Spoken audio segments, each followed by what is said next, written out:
咁多位有冇試過核突呢？咁我就有嘅，仲搞到我小四嗰陣入院檢查添。呢件事嚟講對我真係太深刻啦。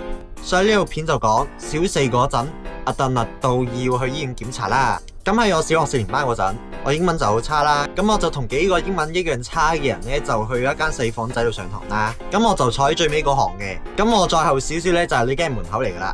咁我嗰陣上堂太無聊啦，咁我就開始壓下，越壓越激烈，結果呢，壓到失咗平衡，跌咗落。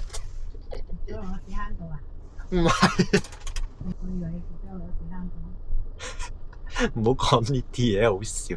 個頭都冚到落去個門度啦。咁我嗰陣好彩冇流血嘅啫。咁老師同同學都嚇咗一跳喎。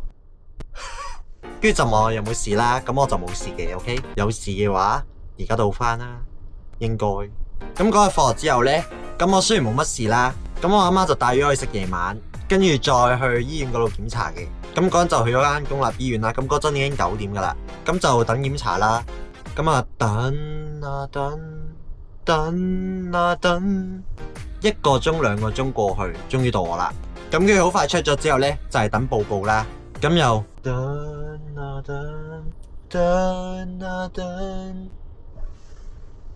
，OK， 報告出咗啦。好彩個頭係輕傷，冇乜大礙。咁我哋就離開醫院啦。咁嗰陣已經係凌晨3點啦。咁跟住我阿媽問我：你聽日返唔返學啊？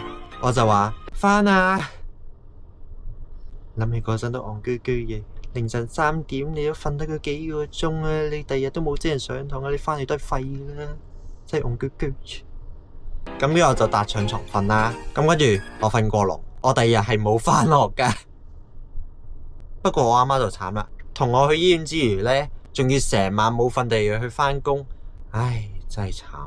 咁呢個片就講咗我小四嗰陣核突到要去醫院檢查嘅故事啦。咁翻嚟真係覺得自己好低能嘅啫，核突到仆。所以做任何嘢都唔好太過，唔係難受嗰個係自己嘅啫。講完啦，拜拜。